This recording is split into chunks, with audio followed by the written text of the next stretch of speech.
Hello and welcome to Fresh Face Comics, the comic book podcast where a lifelong comic book reader guides us through the world of comics for the first time. My name is Joey Morgan, the aforementioned lifelong reader. With me as always is Jacob Licklider, the aforementioned newbie. It's baby's first Marvel event, guys! It is! Congratulations! We're here to talk about the finale of the Planet Hulk saga with the 5-part Marvel Comics event, World War Hulk. And joining us today to talk about this, as he's been here on our previous Planet Hulk episodes, is of course returning guest Mason. Hello everyone, I'm not confused, you are. Yeah, totally. So yeah, we got World War Hulk today. Yeah, it is you're right, it's baby's first Marvel event. Congratulations on that. It is a 5-issue miniseries. They are all like double length issues, so it's kind of 10 issues really. Also, like, the dialogue's kind of light in places. Very much so. Yeah. I mean, it makes for an action-packed event, and also, if that's what you're here for, it's it's Mason's first comic event, I think. Yeah, period. I think. Yes. This is it. Awesome. Well, congratulations on getting here, Mason. How does it feel? I mean, again, I hate to repeat myself, but I'm not confused. You are. Yeah, totally. Not to spoil some of my later thoughts, which we'll get to later, but they're like, I'll say this: it definitely felt like a big event, and it was a thrill reading it. At least certain parts of it. It was fun. Honestly, I will absolutely take that mentality going into a comic book event like this, which is like, you know, like this understanding that, like, yeah, you're going to be lost in places because comics events are usually built on the crossroads of multiple comic book storylines coming into one, usually spinning out of mostly one, and you just kind of have to accept that you're going to be lost in a fair few places. Odds are, you know. Yeah. But yeah, that said, needless to say, we're in the non-spoiler section. All that said, actually, I guess I'll go back to Mason. Mason, what is World War Hulk about? Okay, so World War Hulk follows up pretty immediately from Planet Hulk, so I guess spoilers for that story as well.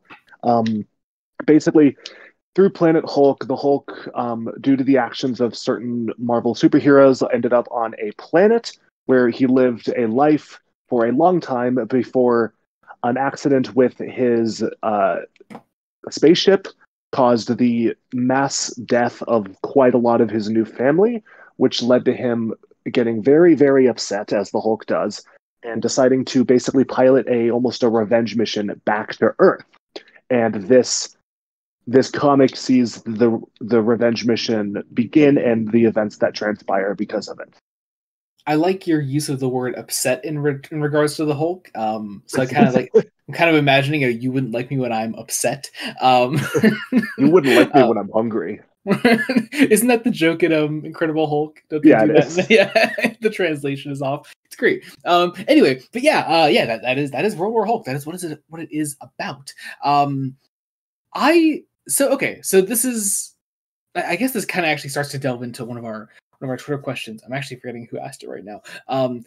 It's essentially like, this is, yeah, it's a finale to what the book was doing previously with Planet Hulk, but also, I suppose, in places. This was your question, wasn't it, Mason? Maybe it's kind of an epilogue as well, isn't it? Sort of, in a way. I think it's probably better off just to get into questions, unless you guys have other points before getting into questions. I mean, I have a point that I think the core that Greg Pak is kind of playing with is actually grief. Like, yeah, oh yeah, definitely. Grief and fallibility. I also discovered that this was like one of the first events after the fallout from Civil War. Yes, you kind of discover that in the text of this one, I would say. Yeah. If I knew that going in, it might have explained certain character motivations in like the early issues a little better. Specifically Doctor Strange. Yeah. So much Iron Man because Tony Stark is kind of just a dick. Yeah. Yeah, this is about grief. I will say, also first comic we're covering with art by John Romita Jr. Yeah, how about that? Your first Romita book in general. Haven't done anything from Senior. I mean, Mason, are you aware of who the Romitas are in terms of Marvel Comics? Absolutely not at all. I have no clue. Yeah, so John Romita Jr., much like his father, is a comic book artist. His father, mostly being known for, I would say at least, I think many would agree, pretty much making Spider-Man the way we know him as today. He was basically the second main artist to go onto the Spider-Man book as written by Stan Lee, which had previously been drawn by Steve Ditko, and he sort of he did certain things to the design. He changed it. He really Ditko's style isn't the best. I think we've Ditko laid some very important groundwork. Yeah, but Romita is the guy that I would say made that design and the character really truly fly in what became I would say the first truly successful run of Spider-Man stories. Yeah, so he's a big name for a big reason, and so his son is also obviously a big name, and getting to cover him finally on the podcast is pretty cool. I have a hot take that the art is just fine. It is good. Romita Jr. I like Romita Jr. I really do. I don't love him, I will say. I honestly, I think part of the problem is I don't think his style fits quite as nice. So this is also inked by a master, Klaus Janson. Mm-hmm. I don't think the styles mesh particularly well. I think there's some stuff that if we had a different inker, could you imagine this book inked by someone like Jonathan Glapion? I knew you were gonna fucking say that for some reason. The styles would mesh so well. It would be great, you guys. God. Mason, Jonathan Glapion did a lot of the early inks for Scott Snyder's Batman. He hasn't read that, Jacob. I don't think so, at least. Have you read The Court of Owls? I can't remember. He is not. Wait, hold on. No, I haven't read that one yet. Sorry. I'm sorry. I genuinely couldn't remember. Dear listeners, we did finally get Mason to start reading Batman comics fairly recently. Yes. You read Long Halloween, right? Yes, I've read The Long Halloween, and as of right now, that is it. I've bought a couple others. I just haven't read them yet. As clearly this podcast can attest, an excellent starting point. Great starting point. Yeah. So, anyway. That Halloween is long. That is an extremely long Halloween. God. All that said, let's get into some Twitter questions, or actually, let's I suppose, or not. Actually, our only set of Discord. No, we had two sets of Discord questions. Sorry, we had a lot of questions today. Actually, we had a lot of questions. Yeah. Some utterly fucking chaotic because this bit will never fucking die, and I hate it. Will never die. Let's just start on it. Fuck it. Okay, so we got from our friend Kian. I'm not explaining it anymore. We're past the point of me explaining it. From our friend Kian at Kian the Quark says, "Mr. Fantastic?" with a picture of the 14th Doctor as portrayed by David Tennant in the episode Wild Blue Yonder, written by Russell T Davies, with long arms. That's a stretch, Kian. That is a stretch. That is not a stretch. That's actually a pretty good one. Was that a pun? Was that a pun, Jacob? Was that a pun saying that it was yes, it is a pun. Anyway, he also submitted Iron Man with a picture of a Cyberman from the Doctor Who episode, I believe Dark Water, or is it Death in Heaven? One of those, or is it? It's one of the Moffat Cybermen. It's one of the Moffat Nightmare and Post Nightmare. It's the Nightmare and Silver design that was really compared to Iron Man. Kian also submitted the Sentry ? With a picture of what was the character's name? From Dr. Mysterio. Yeah, him. The Ghost? Yeah, the Ghost, that's it. From The Return of Dr. Mysterio. And then our friend Jamie, at Jamie_season7, submitted Black Bolt ? With a picture of Melanie Bush screaming. Hey, I'm gonna be honest, I don't get this one. Can someone explain this one to me? Black Bolt, he's got the Sonic Scream thing. It's okay. That's wow. Okay. Anyway, Joey, I don't really know this character. I explained this in our last Planet Hulk episode. Well, it's been 6 months, okay? That's true. I don't remember any of this shit, I'll be honest. Sorry. No, sorry. The bit is over. I love this bit. I've never. I want everyone out there to keep doing the bit. I want you to keep going. Don't encourage them, Mason. Please don't. I want you. I will give you all high fives and hugs. Here's the thing. He asked me last Monday, what Illuminati members were in this comic, and I made the mistake of telling him. So I feel at least partially responsible. What the fuck is the Illuminati? Wait, we talked about this in the last Planet Hulk episode. This is the thing we did talk about last time. That's where I mentioned Black Bolt and I explained him. Wait. That's they're the guys that sent Hulk into space. That's right. Okay, sorry. Yeah. That's it. Yeah. Mason's like the Illuminati. What? Yeah, I remembered the group. I forgot the name. Yeah. All right. I actually call them the Illuminati on page though. Yeah. Anyway, also from Jamie, back to regular questions, I should say. From Jamie, after how brilliant Love and Thunder was, Taika Waititi should definitely adapt World War Hulk in his next Thor film. No. Is that a question? No. That's not a question. Here's the thing. Okay, when I post these, I put submit your questions or comments below, and we'll discuss them on the podcast. So they can submit whatever the fuck they want. Really. I never thought of that. I'm gonna keep that in mind. Yeah, this is my fault, really. God damn it! I mean, here's the thing. We know they're making Thor 5. We are, yeah. And you know what? I will say, okay. I do think with the end of Love and Thunder, there's potential there for something. There's a story there, I think, but it not one involving any Hulk characters. Please, for the love of fuck, no Hulk characters. If I may make a hot take, I think there's a story there that Taika Waititi as a creative might actually be really well suited to telling. Absolutely, that's why I don't know if he'll actually tell it. That is why it's the best part of that fucking movie is that fucking ending. But anyway, I digress. No, Jamie, you're wrong. Our friend Kian then says, is there any situation currently where you believe this could be translated to live action without taking away any emphasis from the Hulk? It feels like Hulk is kind of an afterthought on screen, given that Thor 3 attempted to adapt Planet Hulk and Cap 4 is doing Red Hulk, and by the looks of things, the leader. Yeah, I would sincerely doubt a way of properly adapting this story in the MCU. I mean, I think the problem is we know there are rights issues with the Hulk on screen. Like, not issues preventing him from being on screen, but like preventing solo Hulk movies. Like, there's some weird situations. It's why there is more solo She-Hulk MCU stuff than there is Hulk MCU stuff. So yeah, I mean, I haven't even finished She-Hulk, but I'd be down for a second season of She-Hulk, please. It's a fun time. It's very fun. Yeah. Also find a way to do it so it's cheaper. You don't need to. Yeah, you don't need. Yeah. Just, I mean, honestly, like, just if you just made your entire CG budget just She-Hulk, like, you don't. It's a show that doesn't require all the other characters to be fucking CG. Like, I don't know. Anyway, maybe if you get Mark Ruffalo back, have a little budget for him. But yeah.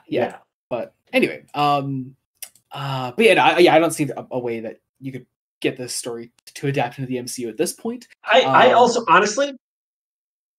It's the type of event that I also just, even if the MCU wasn't the MCU, I don't see it suited for live action adaptation, really.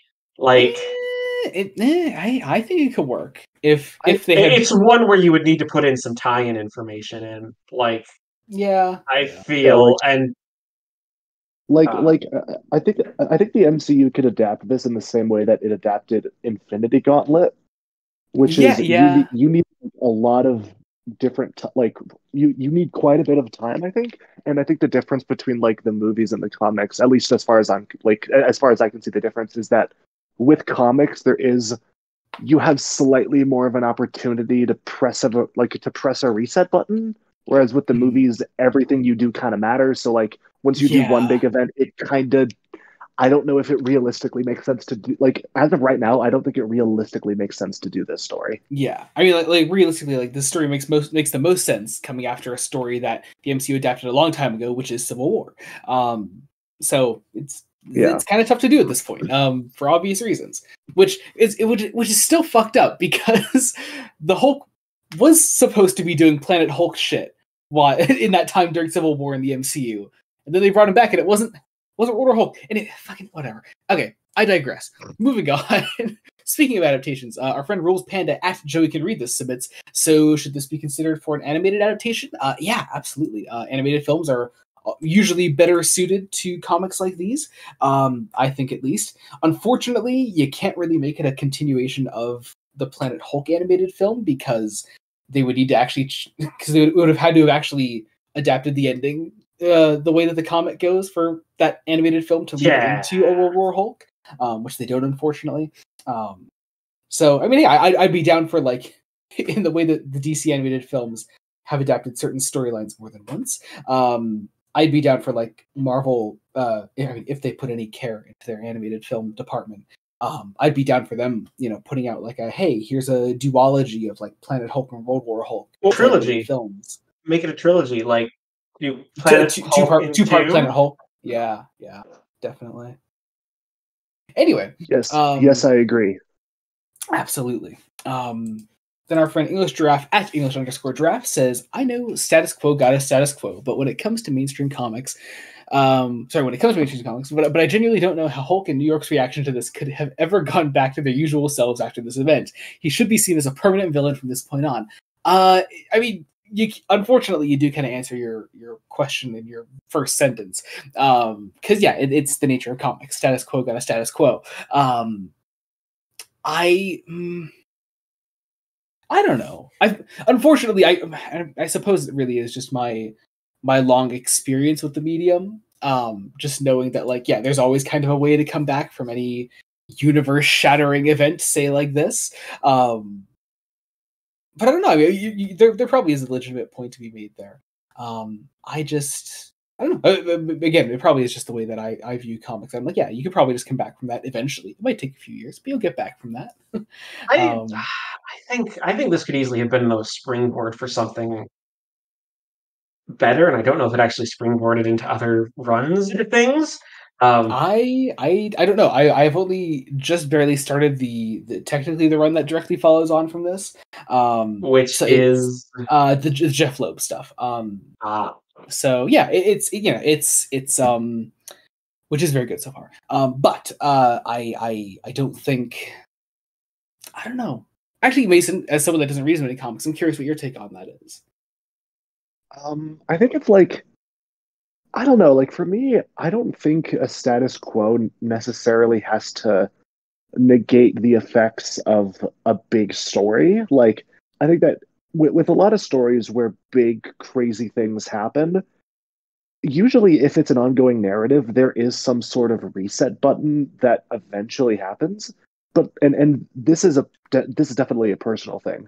For me, that doesn't take away from the emotions and the consequences of the story itself.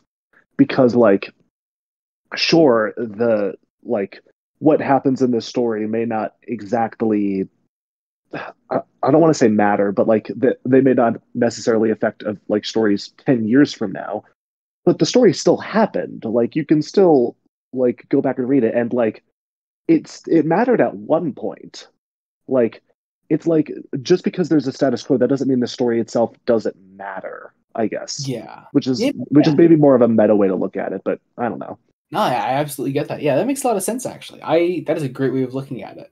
I can't really say much more than I agree. Yeah, interesting. All that said, let's move over to some Discord questions. First, coming from our friends over at the Enterprise System. From the podcast, was just recently on our Spider-Man episode recently. To go check that out. Submitting the official question being submitted here is, are you aware of the Century's publication history? And if so, did knowing it affect your viewing of the story in a positive or negative way at all? Whew, man, so without spoiling too much, I need some Century takes from you guys. I need to know. Ooh. Can I say one of the weakest things in the book? Okay, I should save this rant for the spoilers, but I fucking hate the Sentry. I fucking hate this character so fucking much. Oh, I hate the Sentry. Sorry. I like I said, I will save most of this for actually properly discussing this in the spoiler section, but I fucking hate the Sentry. It's I will say it's very late Bush administration character, if that makes sense. Like Pat is doing some political satire here. Yep. However, this was over it. The Sentry was like Marvel's big Superman parallel, pretty much. Is that what he's supposed to be? Okay. That is exactly what he's supposed to be. Yeah. That makes me even. That's just. Yeah. Clark Kent would never. He would. I just I was reading it and I was like, am I Okay, so there's a few things that happen in the story where it's like, okay, I'm definitely missing context. That was the biggest one. Because I was like, who the fuck is this? Like, I've never heard of this character before. So like even at the time he was a relatively new character. He had made his first appearance in the year 2000, I believe. Got his really big like push from Marvel Comics during the Bendis New Avengers stuff a few years later. And kind of became like their big superstar only because they just desperately wanted him to be a big superstar character. And the reason you probably never heard of him is because after all that failed, they just kind of gave up on him. And he's made some appearances since. He's still around, but I think he's actually being adapted into the MCU. I think with Thunderbolts coming up soon. Yeah, like he has a very small, very dedicated fan base.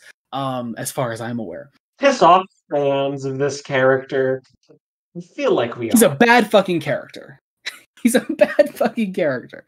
In my opinion. Yeah, I again, this is the only thing I've read for this character, so I can't say too much, but like I'm not swayed from I'm not swayed away from agreeing with either of their opinions here. So. Yeah, I mean, like it's one of those like Sentry. They wanted Sentry to appear in like almost every fucking Marvel book at the time. Like he like made at least like a 1-issue appearance in almost every big book at the time they were doing. Because they just wanted him. So that must have been fun for your Marvel reading, Joey, when he just. Well, yeah, because he shows up in the Iron Man issues like leading up to Civil War. He shows up in I believe he's in Civil War if I remember rightly. He's in that. He's in New Avengers, which I read a fair bit of. He's just kind of everywhere if you're reading early 2000s Marvel comics, which thankfully I've read a fair bit of, or I guess not thankfully for a man that doesn't like the Sentry like myself. But I don't know. Sorry, Sentry fans. I know you exist. I'm not sorry. I don't like him. Moving on. I'm sorry. Enterprise. I'm sorry. The Enterprise System also submitted a bit of an essay on their love of the Hulk. They're probably like the biggest Hulk fans that I know, which is awesome. I'm not going to read through the entire thing, but there are some interesting points here that I do want to bring up. I'm curious. Let's see. I'm trying to think where to start here. It's a fairly long message, very long set of messages, I should say. It is. We love them, but it was. I let them go off, and I was like, "Okay, go off, please." Okay. So, a lot of where this seems to begin is the fact that World War Hulk seemed to be like an editorial mandate. Bringing back the Hulk was supposed to be this comics event rather than I guess let's say natural conclusion to the Planet Hulk saga. I still really love this myself, but I think there are definitely times when you can kind of feel that. Yeah. Yes. I also think this is a book with too much of a split focus. That's interesting because I don't. That's interesting because I don't think it has enough going on. I don't know. We don't get much of the Hulk's companions in this. Yeah. They were some of the most. It is also worth noting. It being a Marvel Comics event means that there were tie-ins, of course. I have seen the page count for the omnibus. Yeah, so you're reading basically just the Hulk perspective for a lot of this. The Hulk and I would say the Illuminati are really like our main focus characters throughout this event, and also the Sentry for some reason. So the Omni collecting the main event and all the tie-ins. 1,304 pages. That's awesome. Insanity. Actual insanity. Holy shit. That's so funny. There's also a bit of these messages from the Enterprise System that seems to I love you all at the Enterprise System, but it's trying to like genuinely dissuade us from loving Planet Hulk too much, it seems. World War Hulk. I know Planet Hulk as well, it seems. What does it say here? I love Planet Hulk, but like it's not even the best. The early 2000s Hulk stuff is god tier. It's part of the message. Like I mean, look, I chose it as a starting point, I guess, because I think it's great. They also want you to read Immortal Hulk. I know. I've been told to read Immortal Hulk a million times. I need to. I know I need to. So I looked up the omnibus on Amazon, and apparently one of the comics included is the Irredeemable Ant-Man number 10. Yeah. Wait, well, And yeah, oh yeah, I'm yeah, and also Ghost Rider and yeah. Heroes for Hire. What the? Okay, sorry, I need Yeah, to get so away yeah, from this. I think, oh god, Mason doesn't really get Marvel Comics Nope. comic events in What general, does he? Mason gets. So yeah, this is just what kind of happens with the giant Marvel.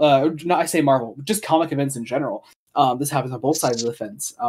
When an event is meant to be like massive, earth shattering, spanning across the entire universe, like almost every mainstream book at the time will get a tie-in, and then some probably. Wow. Sometimes multiple. Yeah. So it gets excessive, to say the least. Which is why usually it's recommended you just read the main event. And this one apparently had multiple miniseries. Yeah. Multiple miniseries. Yeah, I see that too. Well, interesting. Yeah, insanity. Yeah, then there's also Immortal Hulk is in there. Also a bit on the Hulk's DID, which is obviously important to the Enterprise system. The way the character's DID is handled is masterful, to say the least. Talking about Immortal Hulk here, like the best rep the community has ever gotten, and I don't mean that in a the bar was low way. Immortal Hulk took the bar and made it high. Again, it makes me excited to read that eventually. I like that point. All that said, we do have still one last set of questions. Also submitted on just cool. Who by? Some dude. Let's see. Trying to see here. Some guy named Mason. It looks like. Weird name. Fucking hate He that sounds name. like succinct and only keeps to the amounts of words that he needs. Yeah, totally. He submitted 6 questions. It looks like. We got a question one, obvious question, but how do you think this comic compares to the larger story preceding it? Not quite as good. Not as good. It Yeah. really doesn't come together as nicely. Like, there's a way to make 5-issue miniseries events work. Jeff Johns did this with Flashpoint. Mm-hmm. Laser focus, follow the emotional beat. Still has a giant 1,000+ page Omni. That's somehow I think an even bigger Omni than the yes, Planet Hulk Omni. I think that's like it is. I think it's got to be like top 3 biggest Omnis I own. It's up there. But yeah, here's the thing. There's a way to focus. Most of Flashpoint are a couple of things in it. Didn't leave me annoyed that I would have to go check out the tie-ins to actually understand stuff. Whereas there's some stuff in World War Hulk that probably should not have been left to the tie-ins. You know what's weird? I've only read like a singular tie-in to this, and it was an X-Men tie-in that is for some reason included in Iron Man Director of S.H.I.E.L.D. I don't fucking know. Okay. Yeah. But honestly, like I don't know. I personally have never felt like I needed the tie-ins for this event. So I'd be curious to see where you think those would be helpful. I think that'll be interesting in the spoiler discussion. But anyway, this guy's second question: how do you feel this comic does in bridging together the self-contained world of Planet Hulk with the larger universe of Marvel? I think that is an aspect where this story really succeeds personally. In that, like, it's not just the important part here is that it's not just Hulk coming here to get revenge on the Marvel universe. It is these other friends he's made along the way, or should I say mostly friends, that he's brought with him to exact his revenge. It's obviously Planet Hulk plays a big role in motivating Hulk as a character here. I think it works really well in the context of the story. Obviously, completely inaccessible if you haven't read Planet Hulk, but it's great. I think, like, for me, and this is definitely not entirely the comic's fault, but I think that it was difficult for me to some level, really, I guess, bridge together the two worlds. But that's because the Marvel universe as presented in the comics is not one that's entirely known to me. And it uses, as like World War Hulk uses so many different characters throughout its, like, again, like 5 double-length issues. And there are so many little things where I'm like, oh, that's a That's right. But like, right. But like, I think in terms of like having characters interact with each other, I think it does that. I think it does do that really well. Yeah. Yeah. I mean, I will also say, Mason, I have not read any of the Marvel stuff around this era. Like, we have read the same amount, Mason. So I'm also kind of lost. Sure. And for a lot of these characters, I'm going on cultural osmosis, baby, for better and for worse. Cool. I mean, yeah, you do. I mean, you do also know more of these characters than Mason knows. I do. I have had like some Iron Fist appearances in Daredevil. Obviously, we both had Fantastic Four appearances in the prelude to the Planet Hulk. Our favorite characters, the Fantastic Four, here on the podcast. Oh yes. Yeah. Anyway, Mason's third question says, this story is 5 issues long. Do you think it works better as a sequel to Planet Hulk or an epilogue? This is the question I was talking about earlier. Yeah, I think it's more of a sequel. I feel like an epilogue is a little different in this context. Yeah, I would say direct sequel is a bit more apt. I would say more like an ending. Or at least it's trying to be an ending. Because Greg Pak is leaving the book after this. Or maybe technically has already left the book when this is publishing. Because I mean, we say leaving the book, these aren't even Incredible Hulk issues. This is its own event. Planet Hulk was its own story, but also is very much these are issues of the Hulk. This is a part of a continuing story. This is very much meant to be its own event. It's despite being a direct continuation of Planet Hulk, it was meant to be advertised as a, hey, come pick this up, even if you're not reading Hulk, because it's going to affect the entire Marvel universe. Especially because it's immediately post Civil War, and yeah. Civil War was a big deal. A little bit.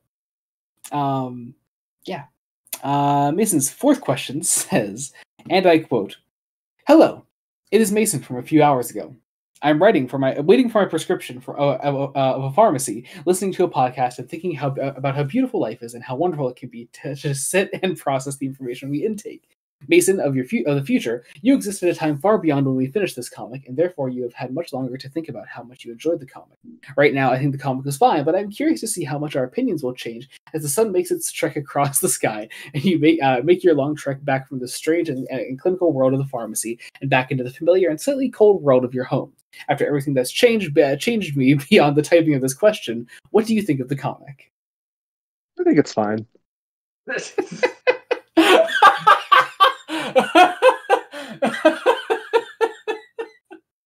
That's okay. God damn it! I hate you did this to me. I fucking hate you. He does this every time. We should be used to it by now. Oh my god, I hate it. I hate it so much. Yeah, it's fine. I liked it. It was okay. Followed up by question number 5: would you rather be smashed by the Hulk or Strange? Strange. Strange. I agree. Yeah. Jacob? I think the Hulk would kill me. I think he would kill most of us. And I think he will. Yeah, Jacob, your answer? I don't know. I didn't think about this question. You should, Jacob. This is the most important question here. Answer it. I guess Strange. See, there you go. And a reason with Doctor Strange. And lastly, 6, without spoilers, if you can, do you think the ending of the comic was earned?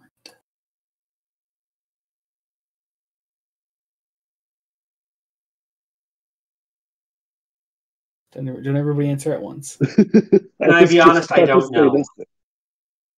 I think it is. I think it's okay. So the ending of the comic was slightly spoiled for me by the title of our Discord chat. Jacob made that chat without knowing the ending of the comic. I made that as a joke. Yeah. Really? Obviously, we won't say it because we're still in non-spoilers. But yeah, I made it as a joke based on the. You made that. Well, yeah, it was based on our. I can't even say that. It was based on our last Superman episode that we did with you, Mason. And so Jacob made that title just referencing that. But yeah, he didn't know how the comic would end. I didn't know how this thing ended.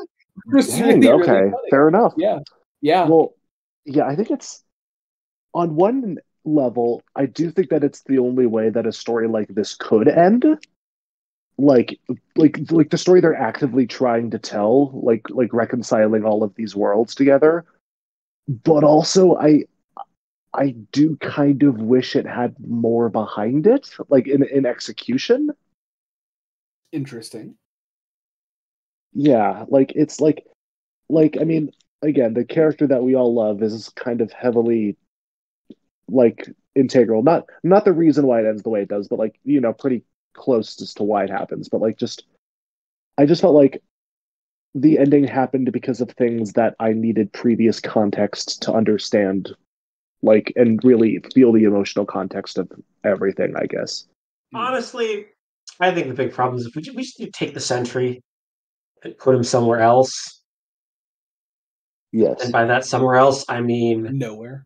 Let's put him not in a comic book ever. Let's put him in the bottom of a filing cabinet. Put him in a cabin at the Marvel comic offices.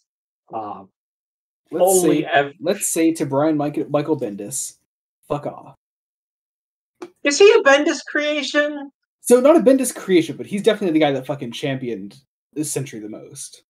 You know, I have respect for Bendis. Yeah, Bendis is like the most conflicting Marvel creative, in my opinion. I cannot stand the guy sometimes, and at least as far as I know, he's not particularly like super problematic or something. No, he's not. No, as far as he likes the Sentry, and that's enough for me. and you are now the world's biggest Sentry fan, right, Mason? Oh, of course. That's why I'm here. But the more I learn about Brian Michael Bendis, the more I'm just like, my guy, my dude. I swear. I actually have a lot of Bendis experience at this point because it's kind of hard to read early 2000s and 2010s Marvel comics without just constantly coming across his fucking name. But I've read a lot of Bendis now at this point. He's better on solo books than he is team books. Give him more solo books, please. He created Miles Morales. Yeah, so... Ooh, okay. His contributions cannot be ignored. But other than New Avengers, I have not read a team book of his that I like. That you like. So yeah. So there's that. Anyway, but even with his solo books, he's trying to cram other fucking characters in there all the time. It's fucking annoying. Anyway, let's talk spoilers. This is a really long non-spoiler section, you guys. Really long non-spoiler section. But yeah, getting into spoilers. As always, if you're not sticking around for spoilers, you can skip to the end of the episode to find out what we're covering next time on the podcast. It'll be the end of this current sort of mini Marvel block. So I mean, also, if you can't figure out what it is at this point, that's kind of on you. But yeah, we'll be officially revealing what it is. That reminds me, I need to pull up the title for what the next book is, because I could fill it in if you don't know it. But yeah, and hey, everyone out there, if you're going to be skipping to the end, then let me say right now, I love you. Have a good day. You know what? So do I. I love you, listener. You specifically. Jacob doesn't love you. He's too busy looking up his books. I'm not going to play into these parasocial relationships. Jacob, you should. Jacob hates I really should. That's the vibe you're getting. Jacob really fucking hates you. Like he does. He has told me in his like deepest, darkest moments, all he really thinks about when he's depressed is how much he hates the audience of Fresh Face Comics. And okay, we know that that's not true. They can't confirm this. He wants to punch you in your own fresh face, and honestly, I think I'm not gonna fucking stand for it. Oh god. Anyway, I'll leave socials and everything linked in the description below, as well as the books we're covering next time on the podcast. Or sorry, the book that we're covering next time on the podcast, and this time that we covered. That'll be all through Amazon links in the description down below. You can check all that out there. I'm getting tired already. Jesus. All right, let's get into some spoilers, guys. Let's talk spoilers. We only have 5 issues to cover, and honestly, it shouldn't take us long because most of this story is action. Happens in this book. That's the spoiler. it's a giant action scene. That is the entire book. And, I mean, it's a well-written action scene. It's a gorgeous action scene, and there are some genuinely beautiful moments. But yeah, it's a giant action scene. Yeah. A lot of this first issue is we also need to recap Planet Hulk for those coming in late. Yep. So we do that right at the start here. We find out for good reason. If you don't know, dear listener, we have an entire episode on it. You can check that out. I will say I particularly love the panel of the Illuminati in red. That looks makes them look all evil. It's a very good. We're seeing this from the Hulk's perspective. Yep. I do think Iron Man looks a little funny just with his like beady eyes. Yeah. But it is really effective, especially right underneath the actual like probably more objective view as to what happened. Yeah, exactly. We get the Hulk coming into orbit, landing on the moon at first here, which I don't know if you guys know this. The Inhumans live on the moon. Oh, I was trying to figure out why the fuck we were on the moon. Yeah, we were on the moon because the Inhumans live on the moon, and Black Bolt and Medusa here are two of the Inhumans, and they live on the moon. Got it. Okay. So there's that. Speaking of Mel Bush, yeah, Black Bolt uses his little sonic scream thing here, and tries to fight the Hulk, and it doesn't work. And that's also going to be a thing that is basically the entire book. Someone tries to stop the Hulk, and spoiler, it doesn't work. I'll say it doesn't get any less awesome to see each time because the lengths these guys will go to stop the fucking Hulk are insane. And the fact that it almost never works is quite impressive. And again, always fun to read. I will say there are some fantastic character moments sprinkled in throughout. They don't coalesce nicely, in my opinion, is the problem. It's the problem is that this thing lacks a through line. This is a giant action scene that lacks a through line. I disagree. And just we'll get to the thing that needs to be cut out completely because he sucks. We've already mentioned it. Just oh, I love him. No, I hate him. I really fucking hate him. Him. So, we shouldn't even use his name. We should just refer to him as him. The pronouns are he, but not him. He'll never be him. Imagine that with us just looking up at actual Superman, actual hero of the people. He'll never be him. He'll never be him. Literally. Okay, he opens the drawer and there's just George Bush. Okay. Wait, I want to hear what Mason's saying. Say it again, Mason. Sorry, that caught me off guard. No, he just opens up a drawer and there's just like a little like drawing of the 1932 like action comics with Superman. Yeah, a tear rolls down his cheek. His two fingers are like caressing the comic cover. In the words of Jacob Licklider. Anyway, George Bush. It's going to be a thorn in this story's side, because it's 2007. And that is who the president 2007. And I think. Could you imagine this story in the Obama administration? There'd probably be more drone allegories, for being honest. Some of this feels like Pac wants to make a statement on the Iraq and Afghanistan wars. Like, very possibly, but for the most part, it's just smashy smash. I cannot tell what the hell that statement is. Again, this book is confused on what it wants to be. Yeah, but the Hulk sends a message to the puny humans down on Earth here, explaining what happened to him, how their favorite heroes sent him into space, how they are the real monsters, and now the Hulk is going to make them pay. It's a great fucking moment. It is the mission statement of the entire book. Also, very important detail: he gives me 24 hours to evacuate. Yeah.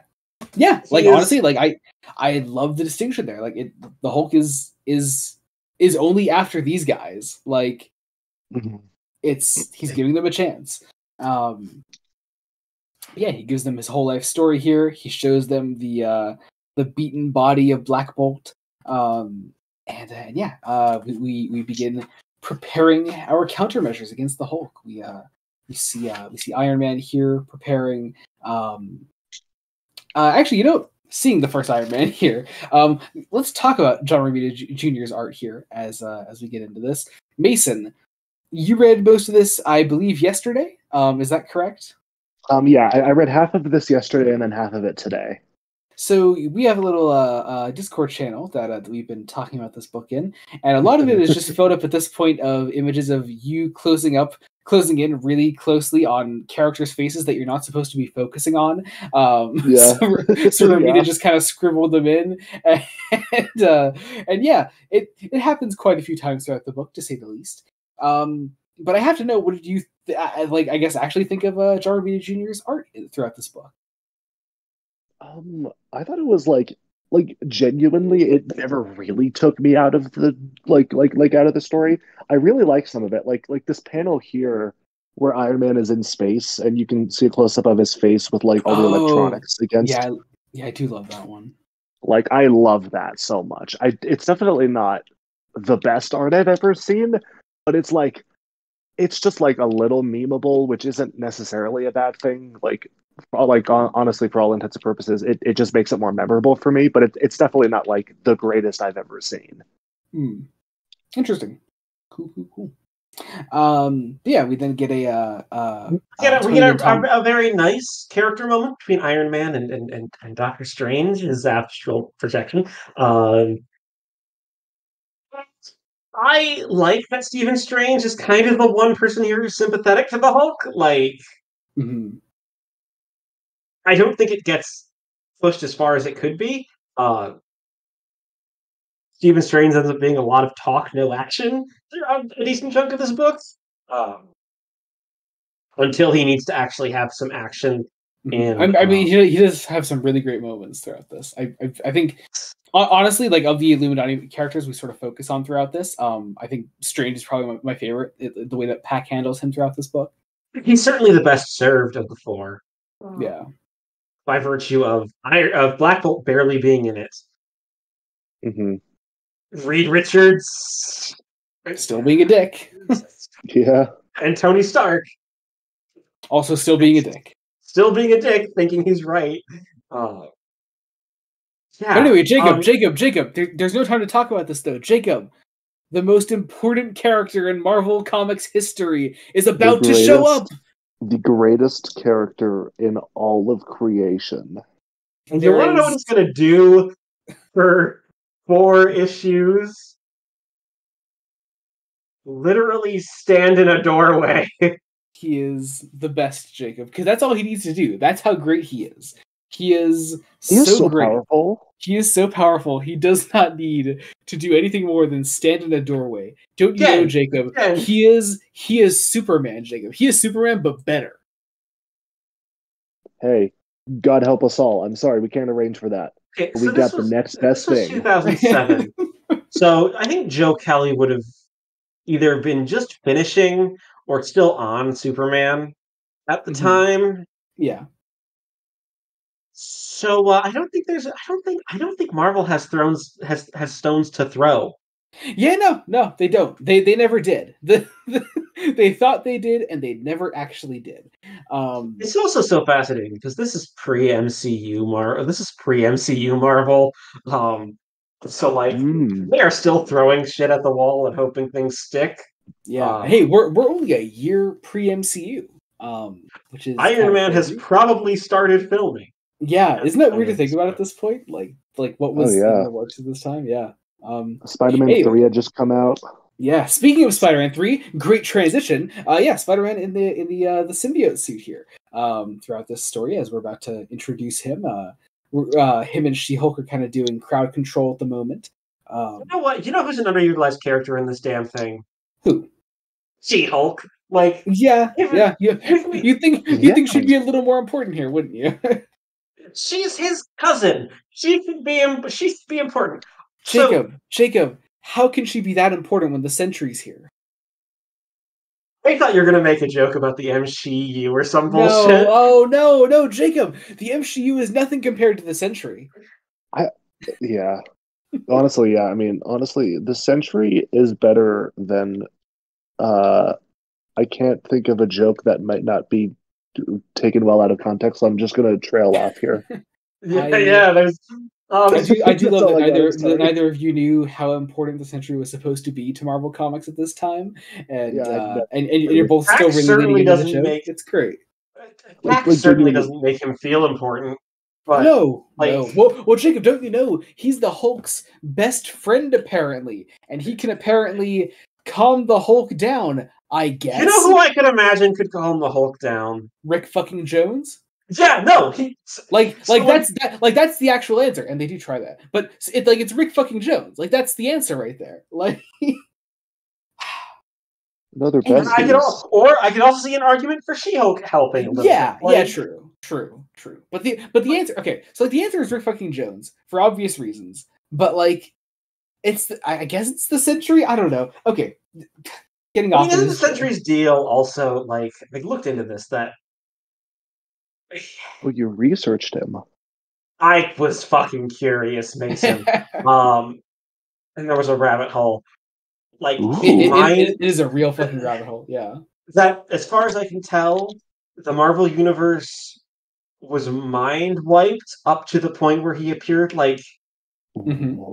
Yeah. That's part of his introduction arc in New Avengers.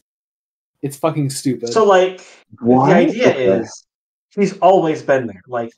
You go back to a 60s Stan Lee comic, he's just off panel. Yeah. He's hiding. Why? Okay, whatever. Because he's the most important character in Marvel history, Mason. Don't you know this? God You're damn right, it. I'm sorry. You're right. I need to... Okay, no. No, actually, you know what? No, I think we as a society need to acknowledge the importance that the Century has in all of the Marvel history. Can't you wait? I'm just waiting to see how the MCU is inevitably saved by the fact that he's going to apparently be in Thunderbolts or something, and he will once again. Remind me, is Thunderbolts going to be a TV show or is it going to? No, it's a movie. It's a movie. Coming out next year. Damn, I watched 6 hours of the Century spread across. See, no. Thunderbolts is just the pilot for the Century TV series. He's going to get his own thing. Totally. Yes. Yes. Also, his design looks kind of his costume. The S in his costume looks way too close to Crime Syndicate Superwoman. Yeah, you know what? You're absolutely right. That is what I had. Anyway, crowd control. Anyway, I have to ask, why is Peter in the black suit? I have not read contemporary Spider-Man comics to this time period. I do not know. Okay. So he's in the black suit for reasons. We get a Hulkbuster. We do get a Hulkbuster. Looks sexy. Love it. And then we get our first actual encounter with the Hulk, who comes to take on Iron Man here in the Hulkbuster armor. And we get our first. And Tony is glib about taking the blame for this situation. It feels like an empty platitude. Tony's the one who feels like everything's an empty platitude from him, honestly. He is just showboating. He doesn't really care. Yeah. Which is why our first attempt to actually fight the Hulk does not go super well. There is a great little action sequence that breaks out when these two come head to head. Most of the rest of the issue is just the action sequence. Yeah, definitely. Them punching. There's a nice little montage of people watching. It feels like people are watching at a football stadium in Dallas, Texas. So I can only assume it's that the Dallas Cowboys are big Iron Man fans. Totally. What were you gonna say, Mason? Yeah, I just to focus on that, just why the fuck are they here? Did they gather to watch the fight? There's no one in the stadium other than just people, officials. Is this their halftime show? What the hell's going on? I guess. I think the idea is that the world has. See, Mason, here's the thing: all comic book events happen around the same time every year, so people kind of have to know, I guess, at this point, that every summer you gather around to watch some crazy shit happen. I was maybe thinking that Greg Pak was trying to make a statement about sort of the post 9/11 urge to look at like massive world events and to like That's true. turn them into like media circuses. Yeah. If that makes sense. I could see that. Yeah, But again, sure. I don't think Pak is really saying anything all that interesting about it. Like, we do also get in this fight between Hulk and Iron Man, as Iron Man sort of like tosses him across the way into like this field, and the military sends like some rockets after him. We get one of these sequences that I really do love all of throughout this story. Where These are good. I like these. We sort of like flash back to Hulk's time on Sakaar. There's just some really great flashbacks, and stuff that like. I mean, I don't really know how anyone would read this story without Planet Hulk, but I would be curious to know like how somebody takes these events and seeing these flashbacks, without having read Planet Hulk, because it certainly is possible. Because comics events, are often are sold to the larger comic book, the comic book reader at large, rather than just the person that is reading this one character, this one team. So there's that. I'd be curious about that. Yeah, of course, it's the Hulk. None of these missiles work or anything. We get this great shouting moment of Hulk screaming out like "You killed her," and then like practically destroying the Hulkbuster armor, sending it across the city, just absolutely pounding on it, destroying it. Tony Stark getting his ass absolutely handed to him. It's great. You love to see it. And I do love that you still like in all of this. You still have Jen leading the charge to try to grab the Hulk afterwards. Yeah. And then, we end the issue sort of like with Hulk emerging from the wreckage here, taking us into issue 2. Issue 2. Yeah, let's get into this. Yeah. We open, so I'm curious, Mason, how familiar are you with some of these characters? Oh yeah, do tell. Which ones in particular? Like the 3 we focus on this first page of the issue here. I don't think I could tell you their names right now, so probably not much. Well, we've got Iron Fist. He's the guy in the green there. We've got Echo, who's the lady back there, and we've got Ronan, who if I'm remembering rightly at this time, is Clint Barton, aka Hawkeye. Yeah. The artist formerly known as Hawkeye. Nice. Formerly known as Hawkeye. Iron Fist had a TV show. That's where that whole the Endgame plotline comes from, where he's that assassin at the start of Avengers Endgame. Oh, right. Okay, cool. That's him as Ronan. Yeah. So. And then Echo. Did Echo just get a show? She did. Okay. She did. She got her start in the Hawkeye TV series actually, and she got her own show, very much in the style of the Marvel Netflix series. Speaking of Iron Fist, of course, having a Marvel Netflix series of his own. Cool characters. I'm a big Iron Fist guy myself. I love some Iron Fist comics, and Echo for that matter. So yeah, they get these 3 get a warning from Doctor Strange here about the coming threat. And Strange needs their help. We just see actually. I forgot to mention we have been focusing. Speaking again on Marvel Netflix Defenders characters. We have Luke Cage here throughout all of this, who would have been a big New Avengers team member at the time.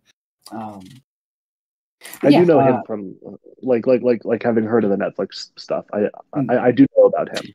Actually, I don't know. Have you watched any of the Marvel Netflix stuff, Mason? I have not. No. Oh, you should get on that. It is like the best. I can say the first season of Daredevil and the first 3 episodes of Jessica Jones are fantastic. Jacob, I'm going to fucking end you. I'm going to end your fucking life, Jacob. It's gonna happen. Oh, I should I leave you 2 alone? No. Witness this and tell Jacob to fucking continue Jessica Jones. God damn it. Okay, hold on. I can witness this. Give me a second. Dear listeners, Mason's camera. Dear listeners, Mason's camera is on. He is literally witnessing this. Yeah. Yeah, I turned my camera on. All the times that I turn my camera on for this because the audience can see it. I don't know why I do it. Absolutely, yeah, great. It's fine. Moving forward, Heroing gives the heroes an option of serve the Hulk and you'll be spared. But these are Marvel superheroes, so they're not going to do that. Yeah. I will say Jen tries to get into into Bruce's good graces, and I do like that it's no, we can put them on trial. Like they did do some pretty messed up shit. Yeah, like we can actually like solve this, and yeah, Hulk is not interested in that at all. Well, it is important. An important part of the story is that it is not just Hulk making these decisions. Like it is the aliens that came here with him that are very much telling him to like. It is. They're telling him to keep pursuing this. One in particular that we'll focus on a lot more later. But yeah, it's this whole group like telling him to like keep pursuing. Like this is what he deserves. You know, this is what he has to do in order to get justice for his lost people. Gorgeous heart of this story that amounts to a giant action sequence. But you know, it's great. It really is a great emotional core of the story. But I am so curious, Mason, because you read this on Kindle. Mm-hmm. Do they include the page? So one thing about doing trades is because they're trades, they're not necessarily always going to be laid out exactly like the single issues were. So sometimes you have to add in I think a blank page. Yeah. So this would be if you're I'm pretty sure it would be in there. If you're like going through this section here, it would be that random ass page that has it just shows like the planet Earth but green and has a bunch of like white lights coming from it. Yeah, is that there? Does the Kindle edition have that? Let's see. It would be around when Hulk and She-Hulk are talking. Yeah, Hulk and She-Hulk talking. Then they fight. Then there's Hercules yelling attack. And then the page like right after that. Let's see here. I don't. No, it's not there. It's not here. Oh wow. Okay.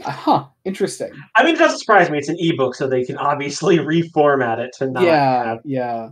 But yeah, I remember when we first came across those on the podcast, and for you, it was in City of Owls, wasn't it?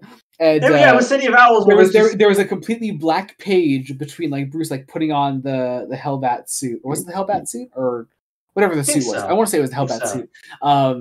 And you're like, oh man, there's this really great, effective, completely black page, and I was like, Jacob, that's a filler page. It's a filler page. You know what? Filler pages can be completely effective. The filler page is canon. They can. It is canon, absolutely. But yeah, action happens. We get this genuinely great 2-page spread of everybody fighting. Fun. So, who colored this book? You did. Christina Strain. Very much suffers from the like 2000s digital coloring style. Like, does it? It's got it kind of has that look where I like it. Yeah. I like it when it can diverge from that look. Are you sure you're not just a little bitch, Jacob? Maybe. I don't know. I was so earnest. I have opinions. Okay. Sorry, I may be getting more aggressive now at the mention of Jessica Jones. All right. Continuing this. Welcome to World War Fresh Face Comics, everyone. Yes. Fresh Face. I will say, I think the second issue has like 3 filler pages. I think so. Yeah. Because John Romita Jr. seems to love 2-page spreads. Oh, they're beautiful. They're beautiful. Yes. So Reed Richards and the Fantastic Four, and Black Panther and Storm. And mostly Reed Richards. Oh my god, we had the funniest thing in that Discord group. Let's see, Mason saying, I'm sorry I have to call you out like this, but I really did love this when you were like. You sent this message that you spoiler tagged because you weren't sure how far Jacob was yet. But you were like, wait, are T'Challa and Storm married? I was like, yep, that do be how it be. Because I guess that there are just certain things like that I guess there are sometimes I just don't realize like how certain things like that will take people by surprise. And I really love it. It's always fun coming across those things. Yeah, I mean, fair enough. That is not a pairing I would have ever thought of. Yeah. I guess. Yeah. Comics do not suffer from rights issues. Fair enough.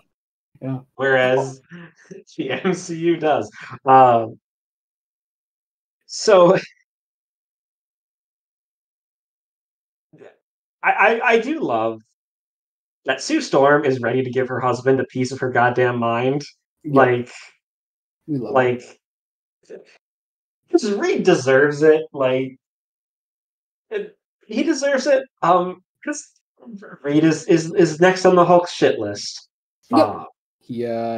Hulk arrives and the Warbound, and they are here to start some shit. Once again, great action sequence, mostly involving Johnny Storm here. That ends up really, and a little bit of Storm too. Allowing for some lightning. And then I was kind of hoping would have also play a bigger part in this. Oh, the rivalry between Thing and Hulk. Yeah, like can we get more... especially because you go back to the Planet Hulk prelude that we did cover on the podcast. And, there's a lot about Ben and Bruce's relationship in that, and paralleling these characters. I mean, I will say, like you get some of the emotional weight of that because a lot of this action sequence is focused specifically on these two fighting. Yes, and that's when I actually do love this 2-pager here where you see those like 4 panels of them fighting, and like the focus there is really like everybody's reactions around them watching that fight. Yeah. Also, Ben Grimm could easily take the role of the Sentry in this goddamn book. Yeah. I think this is just going to turn into a Sentry.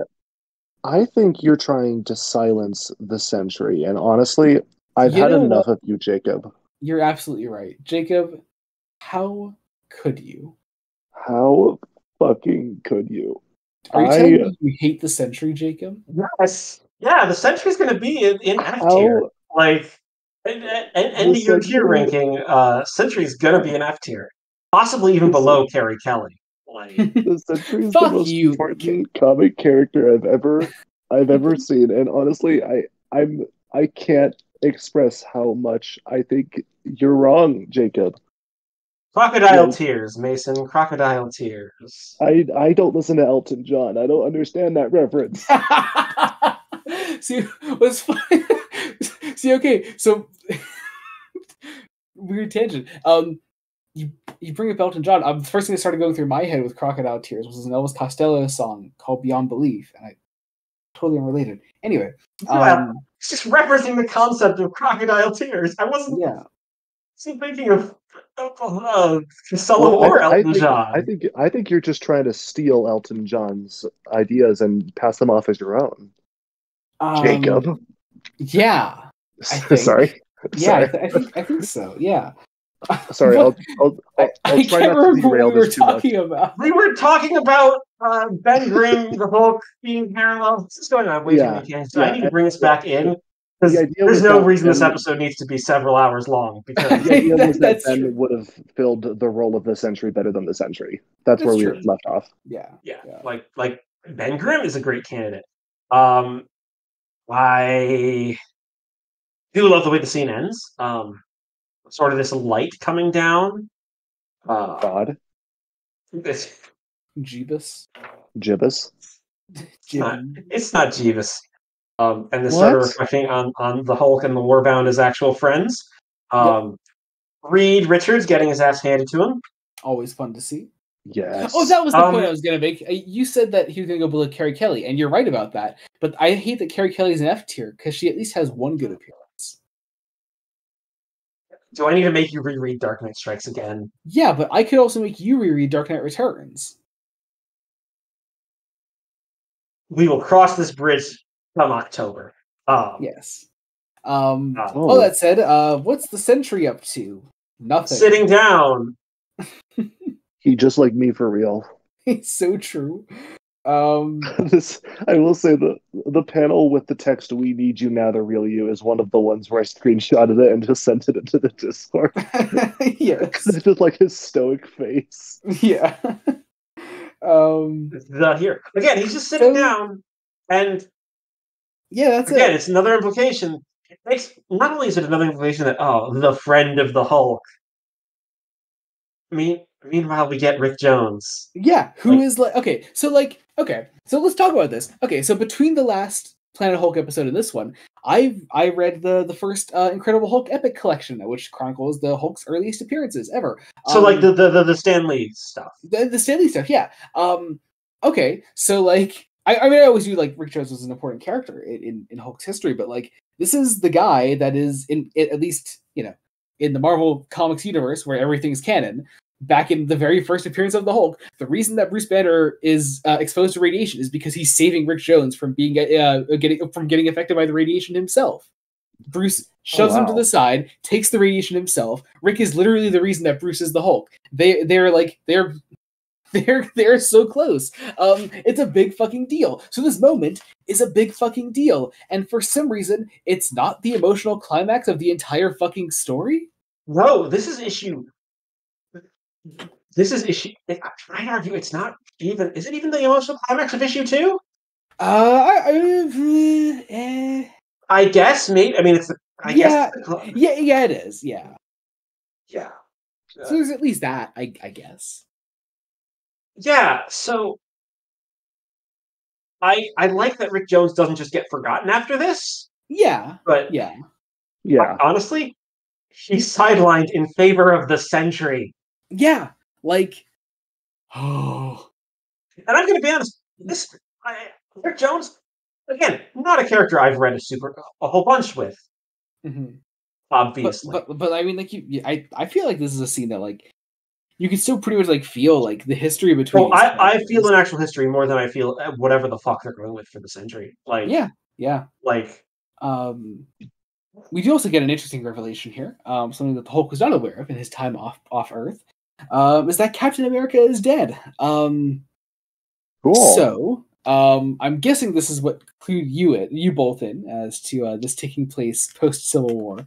I was like, yeah, this is a Civil War thing. So importantly, Captain America does not die in Civil War in the comics. It's worth noting. It's a common misconception. He actually dies right after Civil War. That, I mean. It's a very common misconception. Oh yeah, doesn't it end with him like willingly giving up for arrest or something? So yeah, pretty much. And then so then I don't want to spoil like too much because I do want us to eventually cover it on the podcast. Because it is part of it. I know that Civil War is bad. Civil War is bad. No, like that is pretty much like that is the end of Civil War. But I'm talking more about how the death actually happens in the main Captain America title. Because that's where it happens. It doesn't happen in anything. Like, it happens as like the aftermath of Civil War, but it's not in Civil War. It's a very common misconception is all I'm getting at. All that said, so Rick is being used basically as the guy to get close to the Hulk so that Doctor Strange can reach through him and get directly into Hulk's mind and attack him. It does not work. But it doesn't work. It kind of. This is a plot point that isn't ending here because we also need to bring in the U.S. military. Yep. Yeah. Let's actually get another important character to Hulk history. This is Thunderbolt Ross. So this is Thunderbolt Harrison Ford Ross. Yeah. This is such a funny panel to me. He's like, "All right, we got this," and he's holding a fucking pistol. Like, what? Are you gonna shoot the Hulk? Is that your plan, my guy? That's it right there, man. That's what. Just once, I'd like to meet a Hulk that's not immune to bullets. Oh my god. God damn it. Okay, Nick Courtney, Thunderbolt. I mean, it's not a bad fan cast. It would work. Let's work on resurrecting Nick Courtney. Or I was going to say get John Coleshaw on the line. Does anyone know CPR? Me. I actually do know CPR. Oh, do you? Yeah. I didn't know that. I was a Boy Scout. Jacob, you say whenever I say like, "Hey, I didn't know you had this fucking skill. I didn't know you knew this." Your response is always like, "I was a fucking Boy Scout." Like that answers any of my fucking questions. Like, I teach you this shit in scouting. I wasn't a fucking Boy Scout. Who goes to fucking Boy Scouts anyway? Joey, a wizard did it. A wizard did it. That's all you need to know. See there, I can accept that. I mean, it's also the reason I'm a Doctor Who fan. So, wait, what? You being a Boy Scout? Yeah. Fuck off. Anyway, we're getting into issue 3. Fuck this. Issue 3 with you're explaining this afterwards, but yes, issue 3. Afterwards, yes, but not on the podcast. I've already told Joey the story, I think, before. But anyway, you have. I think you have, but I didn't know it was related to Boy Scouts. I did. I don't know. Anyway, issue 3. We should be way further than issue 3 already. Holy shit! So, Thunderbolt Ross is basically the Hulk sucks. Yep. His whole deal sucks, and the world sometimes thinks he's a hero. And yeah, I like the idea. I really like the idea of this entire part of this storyline trying to be: is the Hulk a monster or a man? Are we doing this? It's kind of been going through the entirety of Greg Pak's this whole saga and Greg Pak's entire run. Yeah. Basically. This is also importantly, Ross is very much being driven by the death of his daughter currently. Blaming the Hulk very much for that. Who I want to say is the Hulk's most famous love interest, probably. But it's the one that's been adapted into film, so yeah, I would say so. Yeah, it's the one I know. Yeah, so it was the one played by Liv Tyler, so here's that. Anyway, so when did Liv Tyler play her? That was an Incredible Hulk, the Edward Norton one. And then, wasn't she also in Ang Lee's Hulk? Liv Tyler? No, the character. Betty Ross, yes. Yeah. Played by Jennifer Connelly? I believe, Jennifer Connelly. Oh, nice. Yeah, so. Anyway, military after the Hulk, because that always goes well. They try shooting him a bunch. Obviously, it doesn't work. Also, I think it's important to note that Thunderbolt Ross hates superheroes in general, it seems. Kind of wish that was expanded on, but also I know this character is a big character. And there's some stuff involving this character that happens after this book. Mm-hmm. Yeah, very much. Well, so again, Jeff Loeb run comes after this. So that's who did it. Very much the guy that did it. Yeah. So yes, a thing that I think the new Captain America movie. Or possibly Thunderbolts is going to be doing. We should just say this because I don't think Mason knows what we're talking about. Red Hulk is what we're referring to. So. Got it. Okay, thank you. Yeah. I was really got it. Okay, that's all you needed to say. I understand. Oh my god. All right, moving on. Doctor Strange shit. Who is astral projecting and basically while the Hulk is distracted, gets into the Hulk's mind and. Again, we get one of probably the best sequences in the comic. Honestly, I think this might be my favorite part of the comic. It's so fucking good. You have Strange trying to appeal to Bruce Banner inside the Hulk, and all the while Hulk is being attacked physically by the military. Still, we get these 3 panels of the Hulk transforming back to Banner. That I love the way Romita draws the armor like falling away from Bruce as he turns into Bruce. Yeah. Yes. It's so good. And then that full page afterwards of his time on Sakaar, like I love it. And seeing Kara again, like honestly, I think it also helps that Stephen Strange is the one doing this because he's the one member of the Illuminati who really gets some interesting character development throughout this entire thing. Oh yeah, 100%. Yes. I will say I have been struggling as like because when it comes to Marvel comics, like we've covered some stories like recently featuring like larger casts of characters, but I don't know which ones to include on the tier list. But I would say Doctor Strange at this point is very much going on there because he's Strange. Strange has to be on there for sure. Honestly, it's a book like this that makes me also just want us to eventually cover a run. I know it's the Marvel problem of everything being canon. So where the fuck do you start? Exactly. And I also Joey and I both know again, and we both know where we don't want to start. Yeah, exactly. And that's unfortunately always the place people will fucking tell you to start. That and the Oath, but the Oath is great, but it's just one miniseries and it's not an actual start of a run. So there's that. Anyway, we're gonna have to do some workshopping. So much. Honestly, yeah. We gotta put some work into this, guys. This is also the sequence where the story as people trying to deal with their own grief comes to the forefront the most.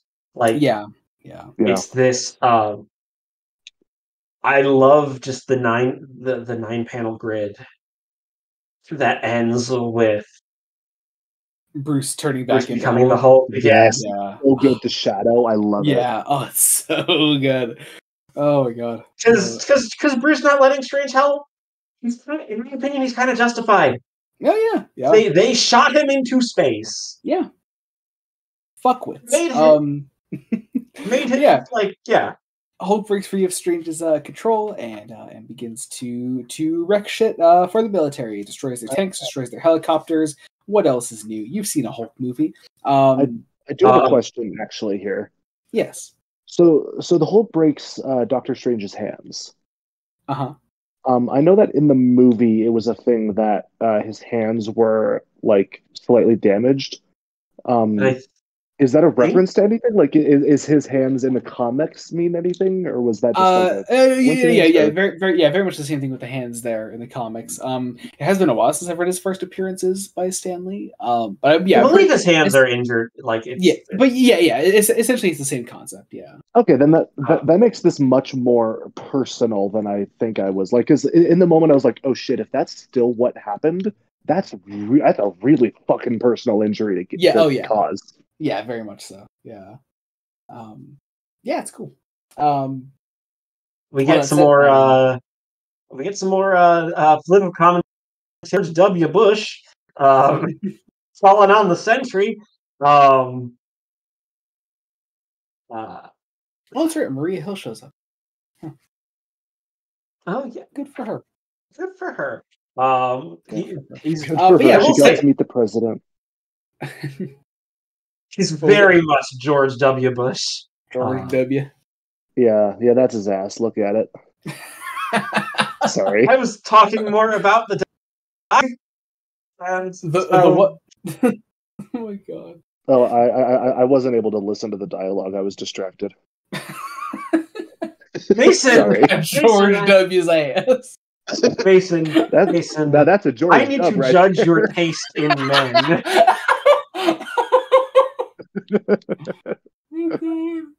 I gotta say, George W. Bush, pass. Like, in all seriousness. Smash. No, we are not doing this.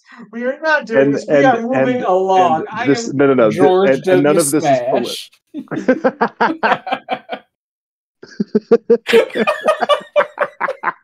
Look. Can I just say, this sequence is one of my least favorite lines in the entire thing. Oh, so which one? So it's time to shake the schizo act and do what needs to be done. Oh god. Yeah.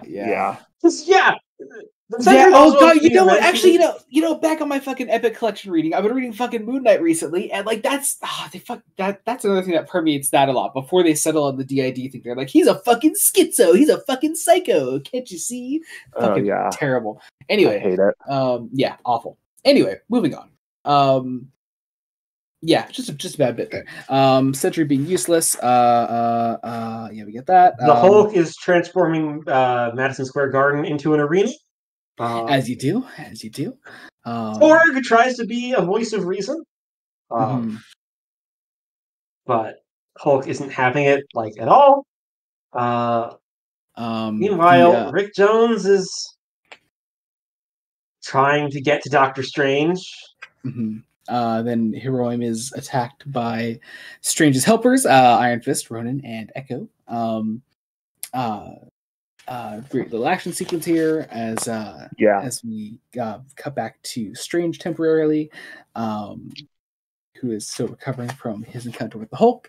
And Strange is going to do some dumb shit because he's out of smart ideas, so now he just has a really dumb idea. As again, I love when Rick Jones is then brought to the Hulk on his throne, and his just reactions. Come on, Bruce! Gladiator fights. This is insane. It's good shit. He's the one person who's. It's such a it's such good dialogue from someone who very clearly knew this person before they became the Hulk. Yeah, and I love that. Well, Interestingly, he didn't actually like know him before he became the Hulk. Like it was the transformation into the Hulk that brought them together. Oh, okay, fair. Yeah, but the idea was that like so pretty much like so when Stan Lee would write a bunch of these like solo books back in the 60s for his Marvel heroes, it would always be like, here's main hero and cast of supporting characters around them. So Hulk's was typically at the time it was Rick Jones, Betty Ross, and Thunderbolt Ross. And Rick Jones being sort of like, in a weird way, this sort of sidekick to the Hulk up until Rick joined the Avengers for some reason. It was weird. But yeah, Rick was sort of like, he was like, the guy that like was like looking out for the Hulk the entire time. He was like the only one that knew his secret for a very long time. So it's fascinating. Okay. But yeah, I think it's cool at least. Even though I will admit, a lot of those early Stan Lee Hulk appearances aren't great, I do like that aspect of it. So that's cool. I like that. That's cool. Yeah. I also do like that that Rick is like, fine, then just prove you're a monster, not a hero. And Meek is going to just eat him, and he's saved by Doctor Strange taking the powers of a demon. With like with like spiked metal hands. And his head is on fire, and he says "Strange Smash," and that is where the issue ends. This is definitely like here's a continuing in a plot idea that happened in the Doctor Strange book. Like, that is definitely what this is, and you cannot convince me otherwise. Yeah. Also, it's also a great closer for the issue. Especially as we get into the last two issues, which this is where it kind of devolves into just action. Like, yeah. I mean, a lot of it has been action up to this point anyway. But this is where it kind of devolves. Not so much 4, 5 especially. 5, that's one of those issues where I was like, I don't know how many notes I can take on this because it's just action, and I do not care about the Sentry. Yeah. But actually getting into this, picking up where we sort of left off. Strange takes on the Warbound. And it goes pretty well. Strange is obviously extremely powerful right now. He's able to take on Hulk even. Hulk is clearly injured by Strange's attacks, which is certainly more than our other attempts to stop him have done so far. We get a brief interlude where some of Hulk's like human supporters Hack invokes the Westboro Baptist for some reason with a God hates sorcerers sign. Again, Hack is trying to make some sort of political commentary throughout this book, and I don't think it crystallizes into anything, like, at all. I don't know if he's trying to make like a state of post 9/11 late Bush administration America. I mean, look, I don't know. I really don't know if it's that deep, man. It keeps happening, Joey. It keeps happening. Because later we also get the testimonials of people, which it's giving 9/11. Honestly, kind of. That's my moving on. That's my one time. That's my quote. I'm sorry, that might be cut out. It's okay. It's giving. No, it's staying. It's giving 9/11. So sorry. Hulk eventually gets the upper hand by saving people, because Strange is losing control of the demon that he's channeling.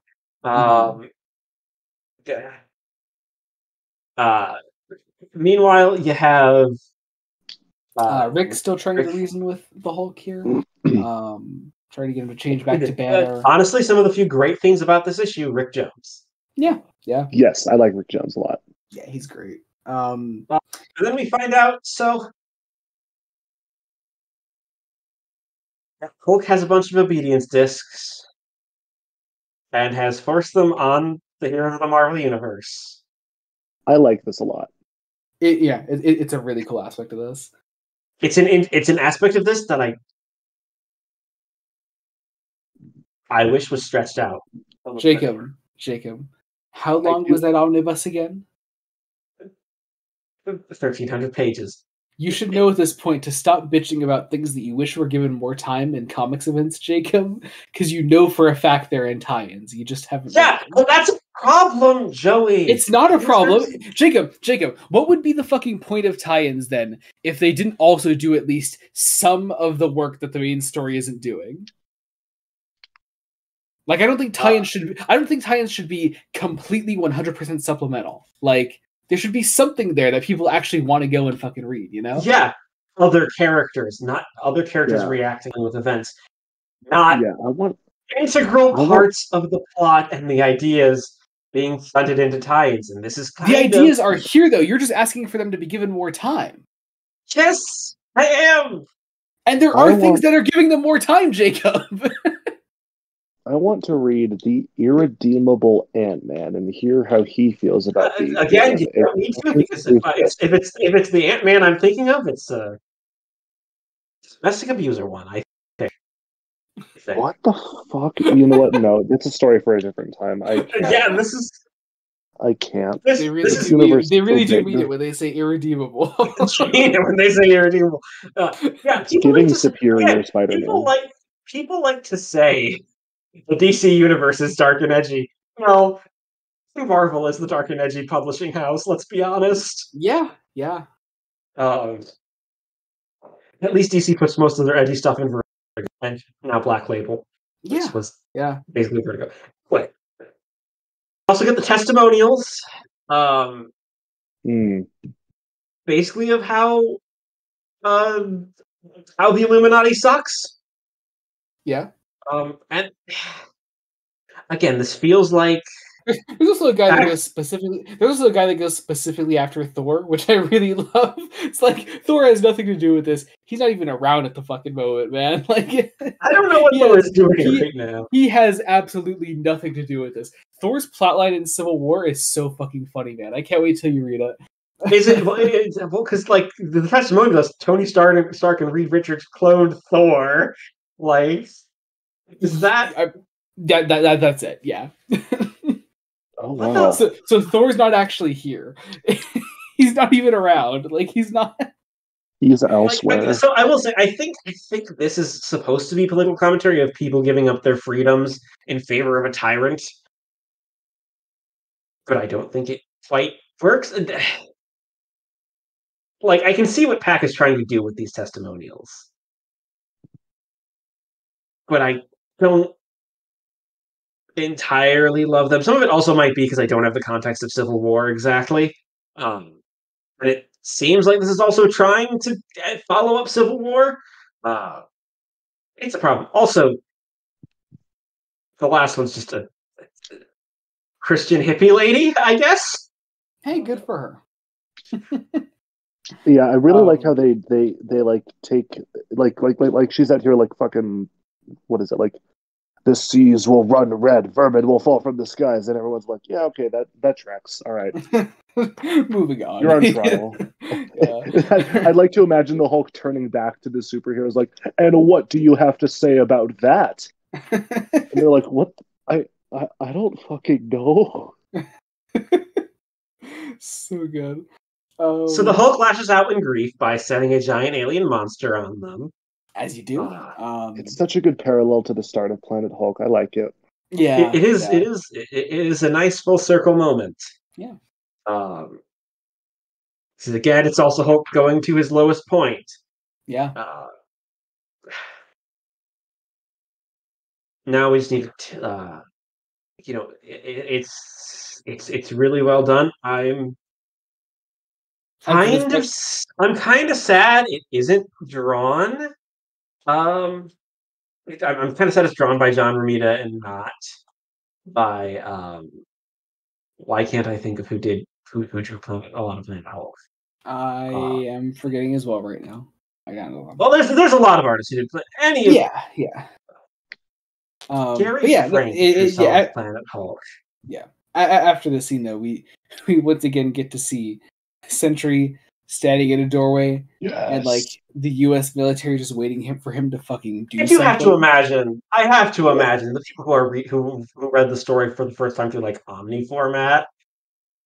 What the fuck were they thinking of? That's got to But, be like, that's got to be even funnier. Oh my god! If you have like a shit ton of tie-in issues between each of these main issues, and it's just like shit, let's see what the Sentry's up to. He's just fucking doing nothing. Still, He's standing there.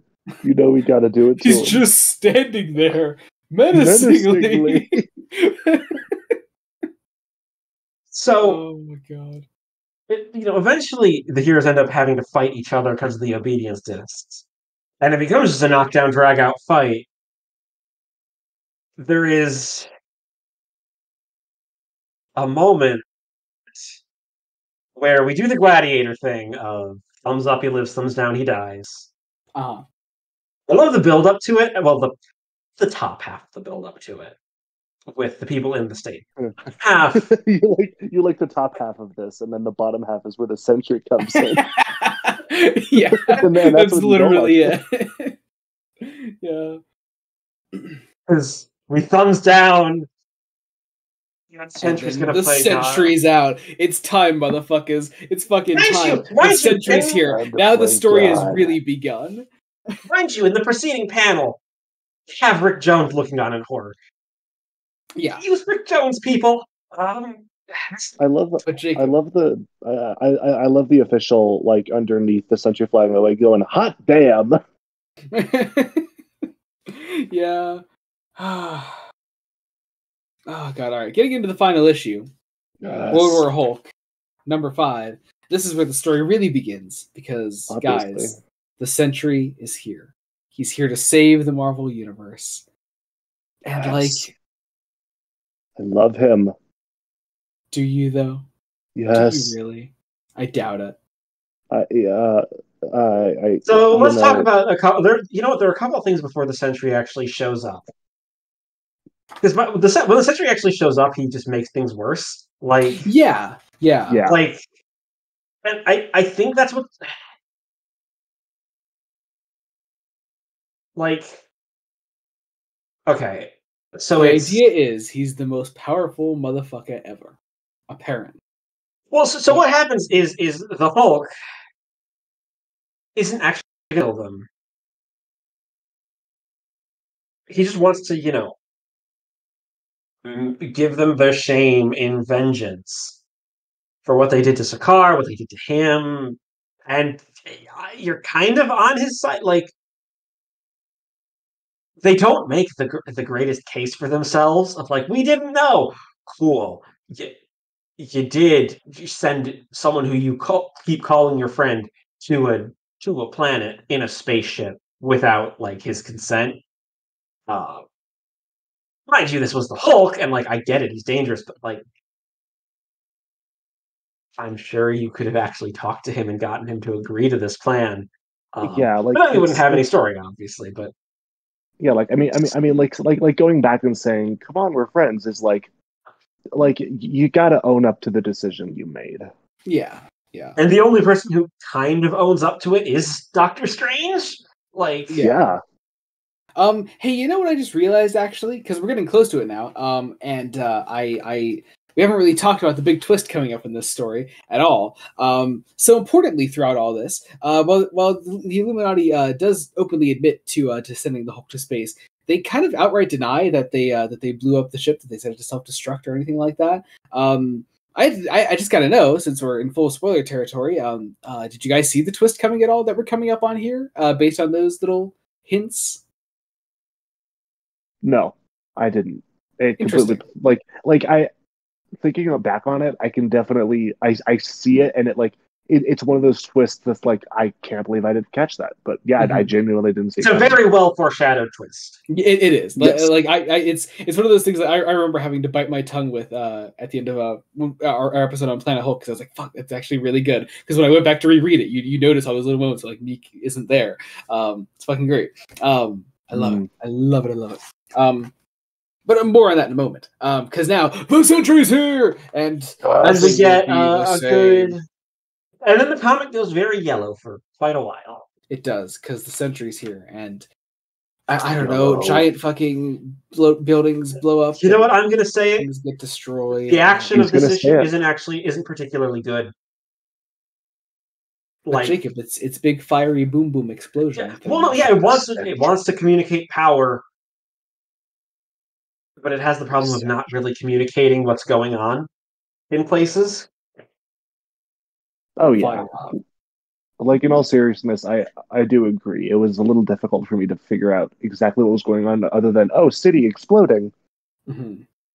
Like, there's a point where it feels like Pack has to put in a bunch. You don't need a story to be explained if the Sentry's here. Everything just makes sense. I would fuck the Sentry. I think a lot of people would. Once again, I need to question your taste in men, Mason. I would taste the Sentry, and I'll let you know how it goes. Moving on. Is that the response you were looking for, Jacob? I hope it was. It should. Okay, I understand. Anyways, so they're fighting for a bit. Oh god, this is weird. I've never helped summarize before. But yeah, and then we get a nice little panel of all of the heroes explaining who the fuck the Sentry is. I'm just trying to get to the important bits. I'd say he's busting out the power of 1,000,000 exploding suns. You know how the most powerful characters ever do that. So about 15 pages later, when the dust starts to settle, because again, they can't really describe what's going on. Yeah, it's just a big ass fight. Good for them, I guess. It is such a long fight. I'm flipping through it now. Good God. Yeah, it's a really really long fight. But yeah, essentially, yeah, we actually we are able to do something, which is actually no, we're not. Who am I kidding? Nope. Sentry is actually defeated. Some most powerful hero ever, I guess. I guess that just tires the Hulk out a bunch to become Bruce Banner again. Yeah, except then what happens? Okay, so this is where actually our twist, and it's actually where this gets really good. Because in Bruce being calmed down, he walks up to Rick, and Meek, good old Meek, in a moment of, let's call it for now, confusion, goes to stab Rick Jones. Well, possibly tries to. Yeah, because Rick is also put. So sorry. Realistically, it was I guess he really could have been trying to stab either one of them, but I guess I think he was trying to stab Bruce because the way the art looks is that it kind of looks like Rick is pushing Bruce out of the way. Yeah, that's true. Yes. So he goes to stab Bruce to make him turn into Hulk again, and then Rick pushes him out of the way, which stabs Rick, and which accomplishes the same thing either way because it pisses Bruce off, and he turns into Hulk. And yeah, Hulk freaks out. He begins turning on Meek. And we get our twist reveal, which is so fucking good. And again, I know you mentioned it already, Mason, but just like it's one of those things. Like if you go back and reread the entire story, like through I'd say like the last third of Planet Hulk up to now, you really do see this entire thing coming. It's really well set up. Pact does a great job with this. Because yeah, Meek is actually the guy that blew up the ship, killed Kyera. And made Hulk go on this bloody revenge quest because he viewed Hulk as becoming like passive again, and he wanted to go back into battle. And that is the entire reason this was done, which is fucking brutal. Oh, it's so good. Yeah. And I love then the Hulk's reaction and just how it breaks him. And Hulk is ready to break the literal world. All before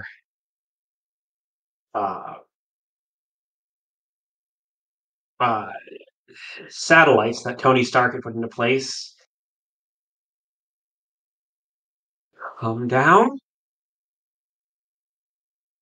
and hit the Hulk,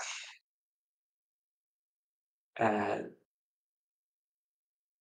well,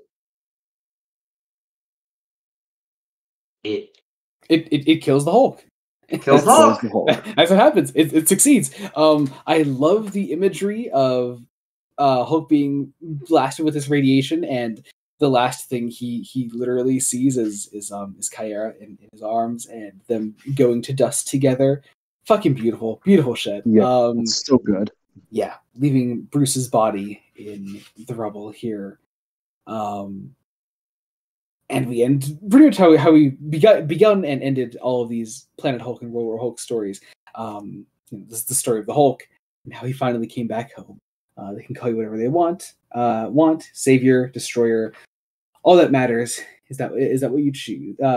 Is what you choose, and it's great. It's really great shit. We end on the implications that, of course, such is the way with a character like the Hulk, he will come back as always. But it's still a great ending, I think, at least. In response to that question that you submitted yourself, Mason, I think the ending is earned. I think it really works, personally. Yeah, I don't know. I like it. I think the only thing holding it back slightly for me is, well, it's the Sentry. Like, yeah. Like, Jacob, he is the most powerful Marvel character ever. Yeah.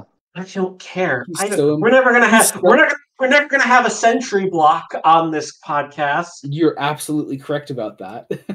And if we do, I'm walking. You are not. It's okay. I'll be there. It's okay. I'll fill in. I'll be there. What if I did that to you, Jacob? I would walk. I would not. You know, Mason, I would unironically have you as an extra host on the podcast. I'm down for that. Let's do it. Hi everyone. I'm the next host. Absolutely. Jacob's dead. I'm here now. I'm dead. Jacob is dead. Nobody said extra host. Jacob, no, yeah, only two. It's just me and Joey now. Yeah, it's just yeah. I'm taking over. That's it. Anyway, after everything I've given to this podcast, after all I've sacrificed. You have any idea what I've sacrificed? All that said, let's actually wrap this up. World War Hulk. Yeah. That was it, friends. What do we think? Actually good. Like, it is. It's really good.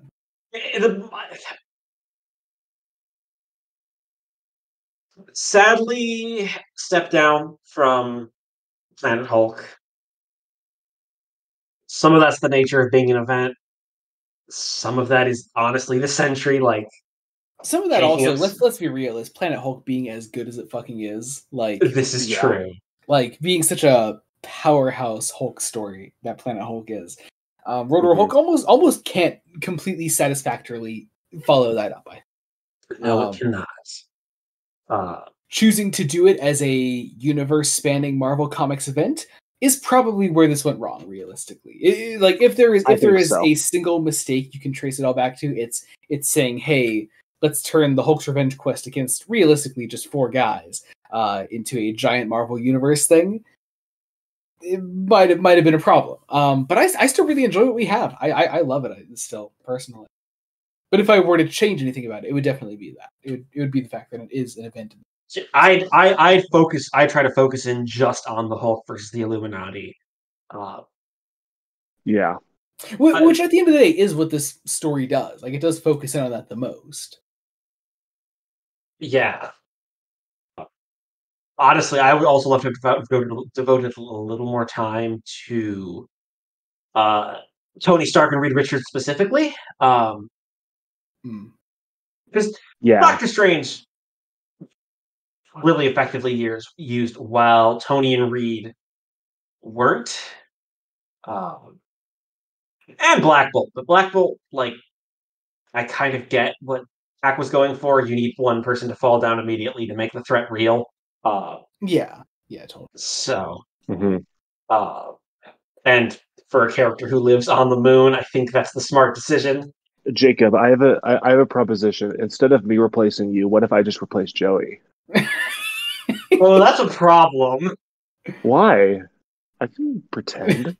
Neither of you Actually, yeah, Mason, what's the next episode of Fresh Face Comics? Well, I hear the Century's got a great run, and I think we really got to tackle with some of those stories. The rest of the podcast is just covering every single Century appearance.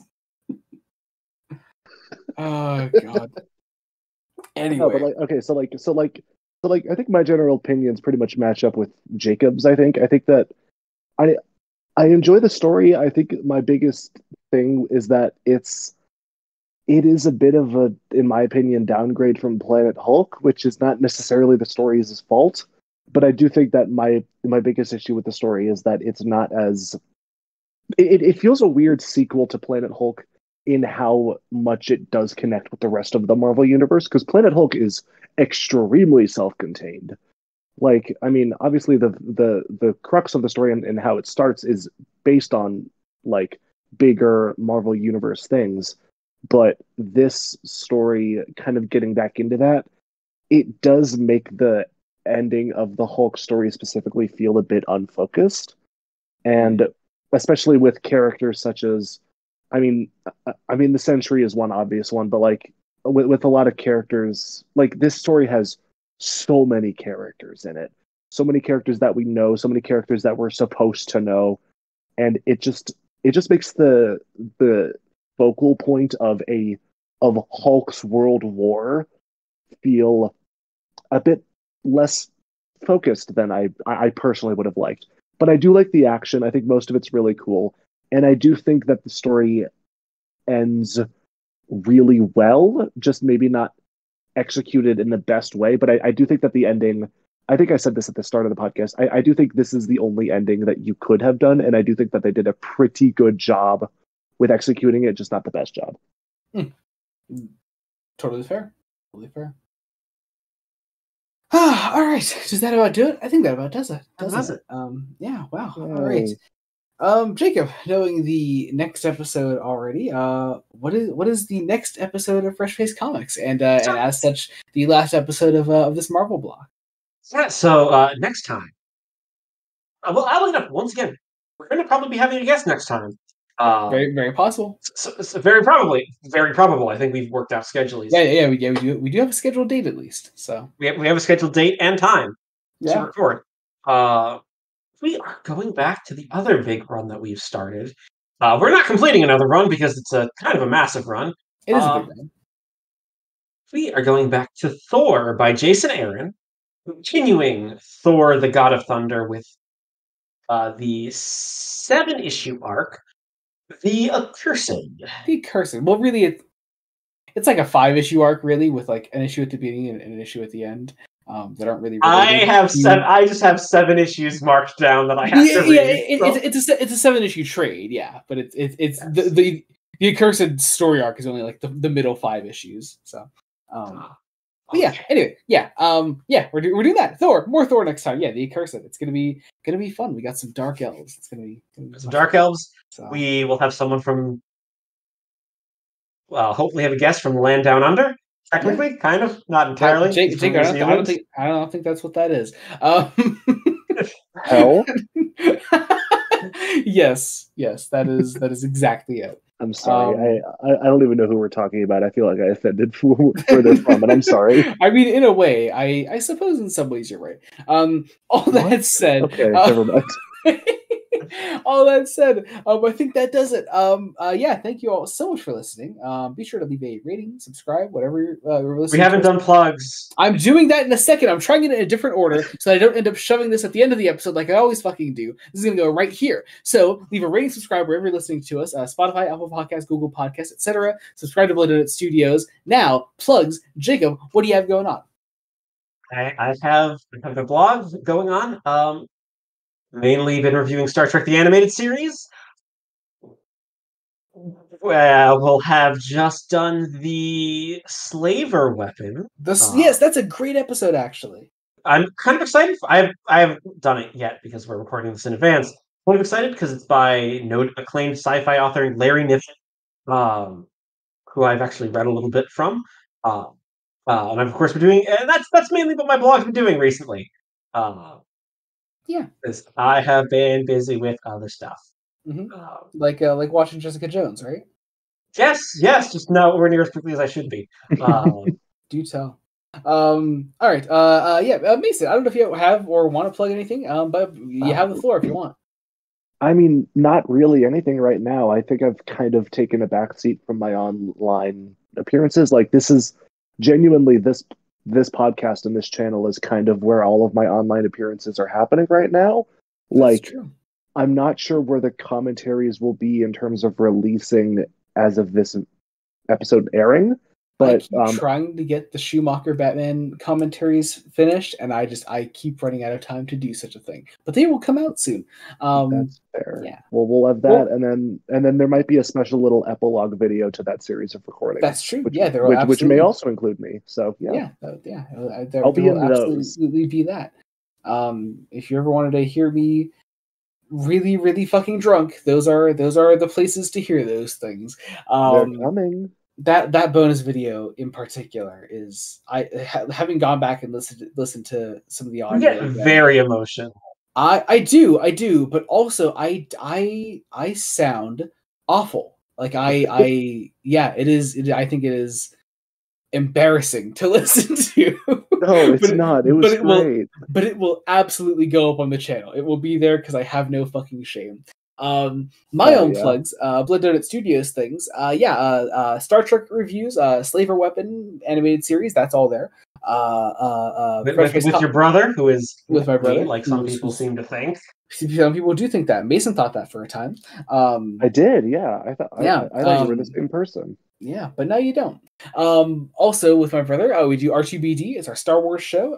Hopefully, in the nearest future, we have an episode coming out on High Republic things. We're talking about the Acolyte and Light of the Jedi and the comic miniseries The Blade. It's going to be super fun. It's going to be a great little High Republic spectacular thing that we're doing. It'll be fun. It'll be a great time, I hope. So that'll be there. Also, Fresh Face Comics, of course. There's the rest of this podcast that exists, as well as its offshoot, Fresh Face One Shots. We've been covering a lot of things. We've been covering Superman by Joshua Williamson, Wonder Woman by Tom King, Batman the Brave and the Bold by Various, the Batman miniseries, Death in the Family, Robin Lives, as well as the Summer DC event, Absolute Power, all of which are all connected somehow because they're all DC things, mostly. And we also just very recently added to our schedule the Uncanny X-Men by Gail Simone, which is fucking awesome, and I love saying that. We haven't read it yet because it's not out yet at the time of recording this. I'm so sad that it isn't out until Wednesday. I know, but thankfully, thanks to the magic of time travel, that video is already out, and this is a time before you can go to the time where we have read it and we've reviewed it and put it out on the channel already. It's already there. You can go check it out. It already exists on Blood Donut Studios. You can hear us talk about Uncanny X-Men, and Gail Simone, and David Marquez, and all their wonderfulness. It's all there. So check that out. I hope it's great. I hope it will. I probably will be. I'm sure it will be. It's fucking Gail Simone. It should be at least. And then what else? There's one more thing. Oh yeah, Breaking Brian is a series that exists somewhere in the space-time continuum. It's out there, I believe. And the last episode, much in the same way that we time travel right now, we'll also time travel to some point in the future. I'm really tired. I don't know what I'm saying. Fucking finishing this out. Take us out, Joey. You need to take us out. It'll be out eventually, yes. The description down below will have some links. You can go to Amazon links that feature World War Hulk and Thor the Accursed and things that you can purchase on Amazon if you want to support the wonderful livelihood of Jeff Bezos. There's also our social medias that will be linked in the description below. Me and Jacob's link trees will be down there. Mason, do you want to put your Blue Sky or something down there? I could do that. Oh God, I don't know. If not, that's fine. I won't put it there if you don't want it there. No, you could put it there. It's just very not active. Like, it's a public account. I just don't post a lot there. But yeah. Neither is my Blue Sky. Mine is just there to retweet whenever Jacob puts things out for the podcast. Every 6 months, you'll be hit with a banger, all lowercase tweet, and that's it. The fact that you called it a tweet. It's a tweet. I don't care. It's a blue sky. Okay, no. Can I rant for just like a hot second? Yeah, is that allowed? Yeah, go ahead. You cannot rename something where the original name was so fucking iconic. It literally titles a form of communication. Like, if something is short, it is a tweet-sized like message. It is a tweet. It's Twitter. What is wrong with you? Sorry, that's it. Yeah, a lot actually is wrong with him, but we don't have the time to go into that. Yeah, sorry, that was that's a whole different podcast. Ooh, that's a good idea. We should. No, it's not a good idea.